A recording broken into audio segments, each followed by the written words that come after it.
Timms is now in his 88th year. Throughout his life he has been a member of the Methodist Church.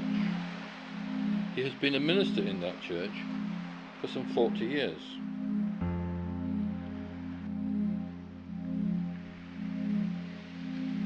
He is now in a kind of exile, forbidden to preach, forbidden to speak with his superiors in the Methodist Church.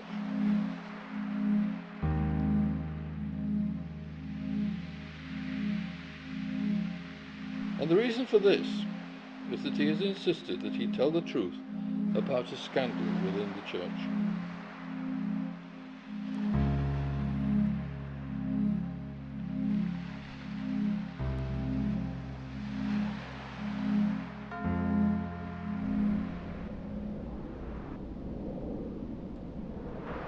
It all began here in Bexhill-on-Sea in 2014. A church meeting became heated, and Reverend Timms protested that the rules of the church were being ignored. What I was asking for was for the minutes of the meeting in September, a September circuit meeting, to be fair and truthful and complete, because they were not complete and they were not reasonable and they were not fair. That had been signed off by the then superintendent, really, as being accurate, and they weren't. And he must have known they weren't accurate. It was a simple complaint. The choice of a new local superintendent had been pushed through without the necessary impartiality that church rules demanded. Reverend Timms complained to his district chairman, Reverend John Hellier, in the local headquarters in Crawley. However, no one in Crawley listened. He had to go to the very top of the church hierarchy if he wished to pursue the matter. Here in Marylebone Road in London is the headquarters of the Methodist Church in England. They listened to what Reverend Timms had to say and began an inquiry into his claims. And that was when the problems began. Well, I was told that the connectional team, which is a team of 3 people that are nominated by Methodism to investigate the matter, I was told they'd get in touch with me. And the first thing that happened was I got a letter virtually saying that I'd breached confidentiality unless I signed what effectively was a letter saying that I'd done that, then I would forfeit the right to receive papers that I would normally get. I just couldn't quite understand that, because I knew I hadn't breached any confidentiality at all. The first letter that Reverend Timms received from the leader of the complaints panel was effectively a confession that he had committed several breaches of confidentiality, which was against the rules of the church. There were several confusing parts of this document. It stated, "I am the respondent in a complaint made against me." In fact, Reverend Timms was not the respondent. It was he who was making the complaints. The 3 ministers he was complaining about were the respondents. It also stated, "I understand that I was told in writing and orally that any breach of confidentiality could result in disciplinary action being brought against me," when in fact no such exchanges had taken place at all. The boxes which he was supposed to fill in looked as if it was a standard document used by all complaints teams. Had the wrong document been sent? The most confusing paragraph in this document was to complicate the entire complaints process and lead to the terrible situation in which Reverend Timms finds himself today. It read, "I understand that the connectional team has reviewed the evidence it holds and has determined, in accordance with Standing Order 1157, that there have been several breaches of confidentiality by me." Reverend Timms knew nothing of this. It seemed that some charges had been brought against him, that some judgment had been made on him, yet he had heard nothing of this and had not been asked to defend himself against the unknown charges.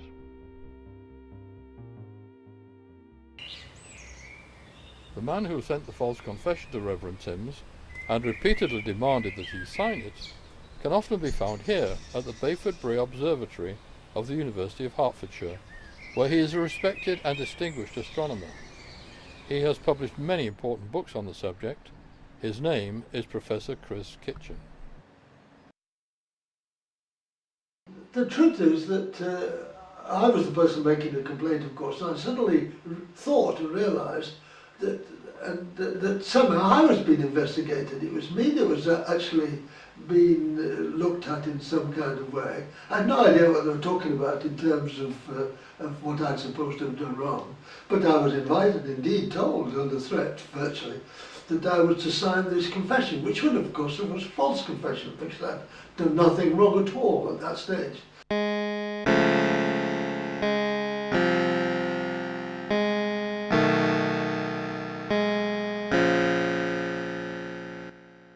He refused to sign the document. The inquiry began in September 2016. Over the next 3 months, the leader of the panel continued to insist that Reverend Timms should acknowledge his guilt. He withheld documents from him until he signed the confession.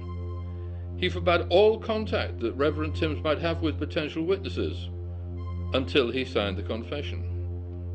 Explanations of procedural difficulties were withheld until he signed the document. And then Reverend Timms found that he was being lied to. I was concerned at that stage, and I asked the panel leader if I was being investigated, and he said, well, he couldn't tell me at that stage, because I knew that under Methodist rules they were not allowed to investigate me prior to investigating the complaint that was made. But clearly that had happened and was happening. And of course that was the reality. They started investigating me and had taken briefings about me, which really was quite wrong. It just wasn't according to the rules. And so I was rather puzzled and somewhat a bit upset that they were approaching it in that kind of way of treating me as a whistleblower without really any good cause.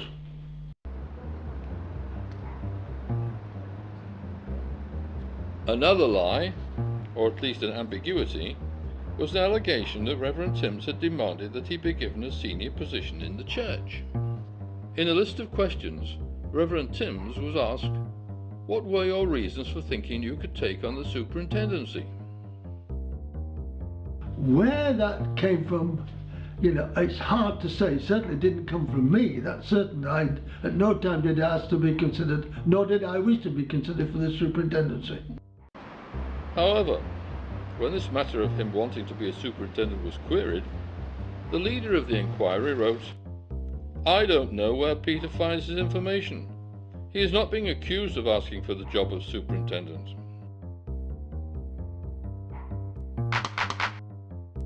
So was Reverend Timms accused of this or not? Two letters from the same person contradict each other.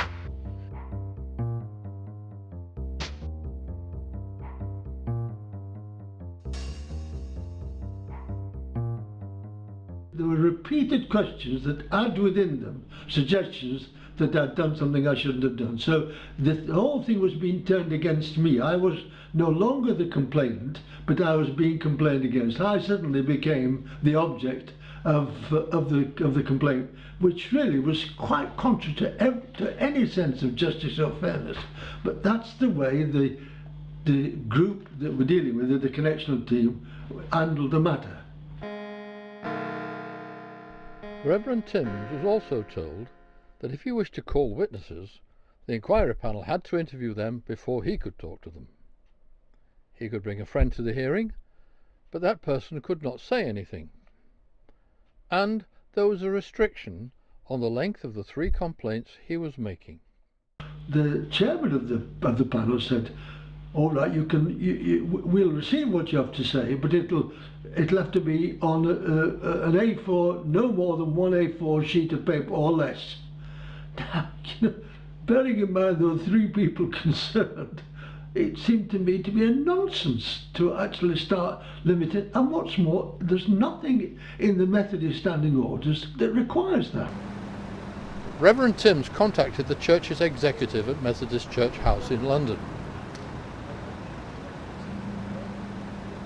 he wrote to Reverend Gareth Powell, the secretary to the Methodist Conference and the most senior person in the executive. He informed Reverend Powell of the incorrect procedure being followed and asked him to intervene. Reverend Powell informed him that there was nothing to be done.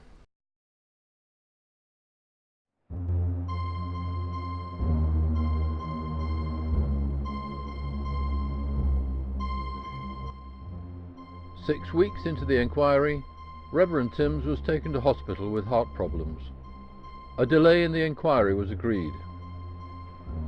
When he came out of hospital, he was put under covert surveillance. A few weeks after this, he attended this church to give a talk. It was a long-standing engagement. He was still ill, and only lasted 7 minutes before he had to sit down. When he felt better, he said goodbye to his friends in the church and drove in his car a mile or so across Bexhill. He went to a residential care home where he ministered to the old people when he was well. He told them he would soon be well enough to come to visit them as usual. The reaction from London was swift. They reneged on the agreement to delay the inquiry. It was to go ahead, even though Reverend Timms had been in hospital. The inquiry team leader said to me, now that you're well enough now, I think he believed I was faking. And I said to him, well, you can talk to my doctor and I'll get it. I obtained a doctor's certificate. I wasn't interested in the certificate really. He was just interested in finding out whether I was faking. It was his way of trying to trap me into saying I was faking and I'd really faked the illness, of course, which was absolute nonsense. I was in hospital. And then he moved. Although we'd agreed that the actual, my part of commenting to the panel would be in January, he moved it forward back, and he moved it back a month, so that disabled me from being able to do anything at all. What actually happened in this incident shows to what lengths people would be willing to go to stop Reverend Timms's complaints in their tracks. Only the leader of the panel and 3 local ministers knew that the inquiry had been delayed because of Reverend Timms's illness.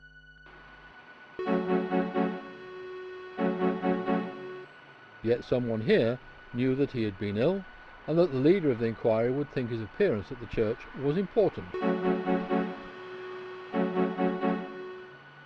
Similarly, someone here at the Old People's Home knew of the delay and that his arrival there would be of interest to the leader of the inquiry.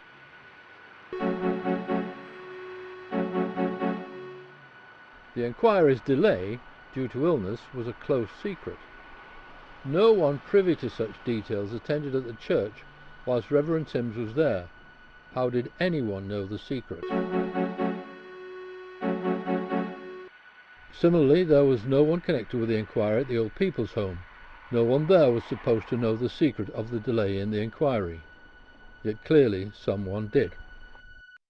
When I visited the church at Sackville Road and the Old People's Home, there were no ministers there, nobody involved or knew anything about this complaint that was being investigated, and yet on both cases it was fed back to the chairman of the connectional panel that somehow I'd been to both places.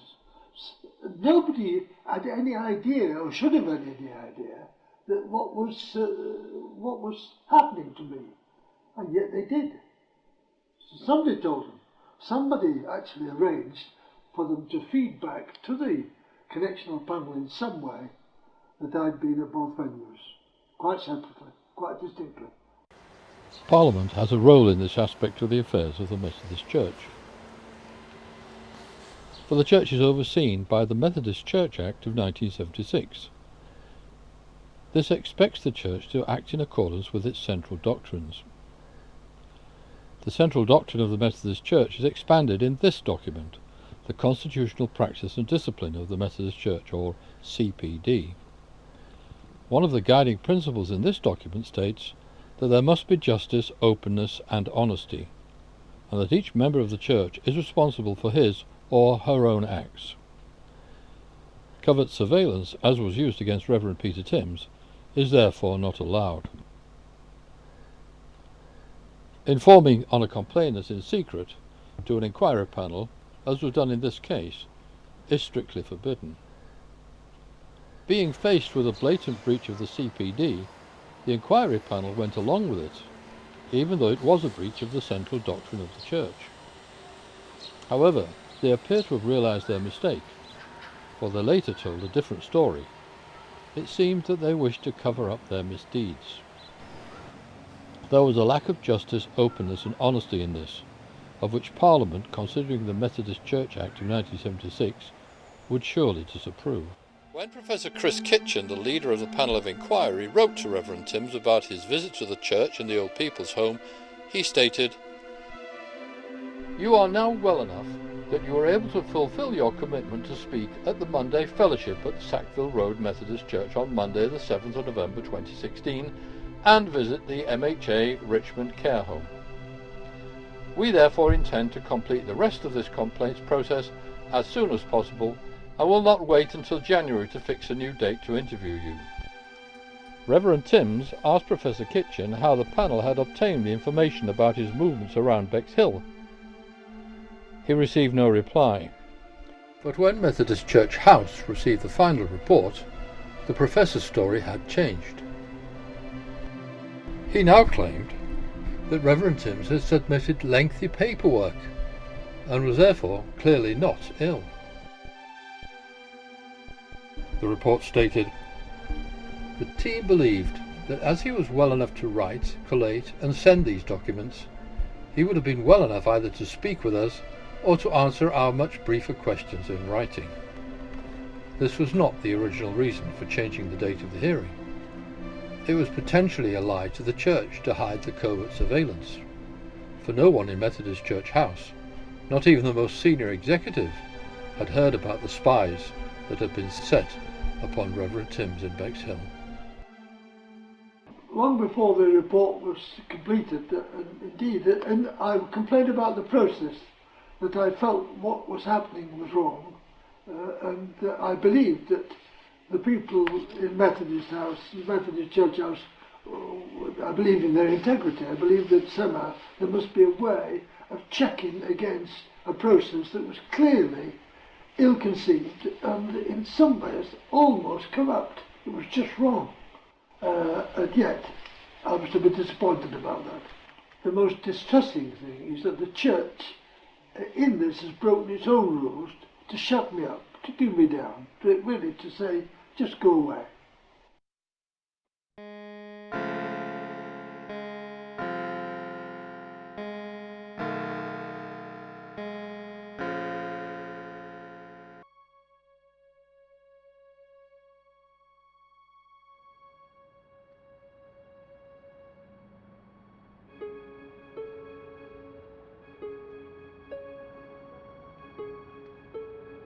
Despite the evidence, the Methodist Church authorities remain intransigent against Reverend Timms' objections.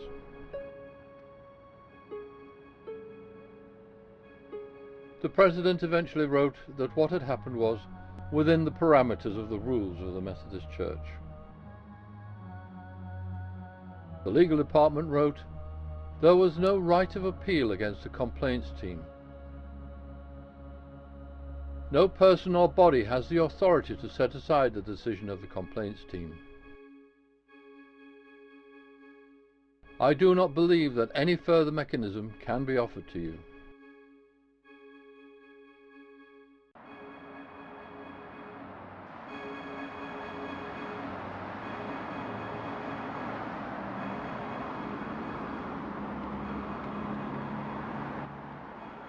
We are all judged by the moral integrity of our actions. The Methodist Church today appears to sanction the use of false confessions accompanied with threats. According to the president of their governing body, that is within the parameters of their codes of conduct. Lying to people is also apparently allowed. The lies told to Reverend Timms come within the parameters of their standards of behaviour. Forms of questioning deliberately designed to trick people is also sanctioned. For that too is apparently within the parameters of their codes of conduct. Anyone who complains about any of this may find themselves spied upon, just as Reverend Timms was spied upon. For that too is apparently sanctioned by the Church's code of conduct. We are all judged by the moral integrity of our actions and decisions.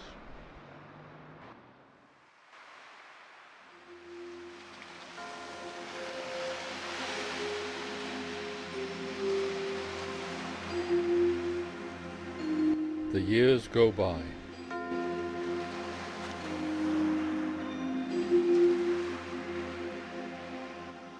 After 7 decades of faithful and loyal service to the Methodist Church, Reverend Peter Timms was now entering his 5th year of exclusion, solitude and sorrow, and his 3rd year of suspension, all because he refuses to sign the false confession that the Complaints Inquiry Panel and Professor Chris Kitchen sent him. He was the man complaining, but it was he who was judged and found guilty in secret session, without him being told anything of the charges. He believes that the Methodist Church is now hoping that death will rid them of this troublesome priest. The words ring in his ears. There have been several breaches of confidence. He demanded to be made a superintendent. You have been seen in Bexhill. You are well enough to attend. These were all lies put to him by distinguished members of the church that he loves. The Methodist Church now threatens legal action if this film is not taken down from the internet. They seek to cover up their secrets. They claim that this film is economical with the truth, but when challenged to support that view, they cannot quote one single mistake in it.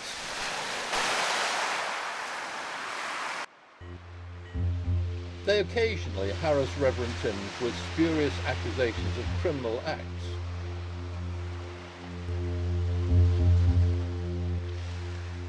Only to retract those lying accusations when challenged. They seek to increase the agony they have heaped upon his head. Above all, they demand that he must accept the false confession and the lies that go with it.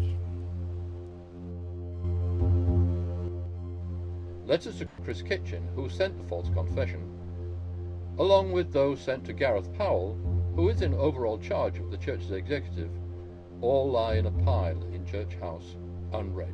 John Hellier demands complete subjection to his will. The persecution is relentless. The cover-up of this scandal goes on.